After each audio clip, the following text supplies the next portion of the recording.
Hello guys, good morning. તો આજે સવારમાં ફટાફટ વહેલા ઉઠી ગઈ હતી ને આપણે જવાનું તો ઓફિસ, તો ફટાફટ બ્રશ કરી નાખ્યું ને એના પછી મારે લાલ પાણી પીવાનું. તો હવે લાલ પાણી દૂધી, ગાજર અને બીટનું જ્યુસ છે. ઘણા લોકોને એમ થાય કે દૂધીનું જ્યુસ થોડું ભાવે, પણ મારા મમ્મી મસ્ત બનાવે એટલે મને તો બહુ ભાવે. પછી કેમેરા સામે થોડી કમા મારીને નીકળી ગયા હતી ઓફિસ બાજુ. ઓફિસ પહોંચીને કામ બામ તો સાઈડમાં રહે, પણ સૌથી પહેલા ખાવું જરૂરી છે. એટલે 10 બધા મને 2 ખજૂર ખાધી હતી. ત્યાં તો કામ કે મને પતાય. હજી તો કામ પતે ન પતે ત્યાં બ્રેક પડી ગઈ હતી, એટલે મેં ફણગાવેલા મગ અને ચણાનું સલાડ ખાઈ નાખ્યું ને બ્રેક કઈ પૂરી નહોતી થઈ એટલે અમે નીચે આટો મારવા આવી ગયા. તો આ બંને મેકબુક જોવા મળ્યા, જાણે કેમ અત્યારે ખરીદી લેવાના હોય, પણ આપણી વખતની બહાર હતો એટલે અમે સીધા નીકળી ગયા બહાર. આટા મારતા મારતા તમને જ્યુસ વાળા ભાઈ દેખાય એટલે મને થયું કે હાલો આપણે પણ પીતા જઈએ. તો મારી હારે આ બંને પણ હેલ્ધી ઓરેન્જ નું જ્યુસ પીતું ને અગેન બેક ટુ વર્ક આવી ગયા, કેમ કે બ્રેક પતી ગઈ હતી ને થોડીક વારમાં તો 6 પણ વાગી ગયા, એટલે આપણે સીધા નીકળી ગયા ઘરે. રસ્તામાંથી મારી ડીટીયાને લેતી જવાની હતી, કેમ કે એને તો હાથ ભાંગ્યો છે એટલે એ તો કઈ ગાડી હકાવી શકે નહીં. ને ઘરે આવીને જોઈ તો મમ્મીએ મસ્ત કેરીનો રસ બનાવ્યો છે, પણ એ જોઈને તમારો જીવ બળી ગયો, કેમ કે મને તો કઈ ખાવા મળે નહીં, પણ શું કરું, આપણે તો ચલન લીધો છે એટલે મેં ખાઈને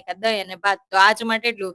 વિડીયો ગમે તો લાઈક શેર ફોલો કરવાનું ભૂલતા નહીં. Bye bye.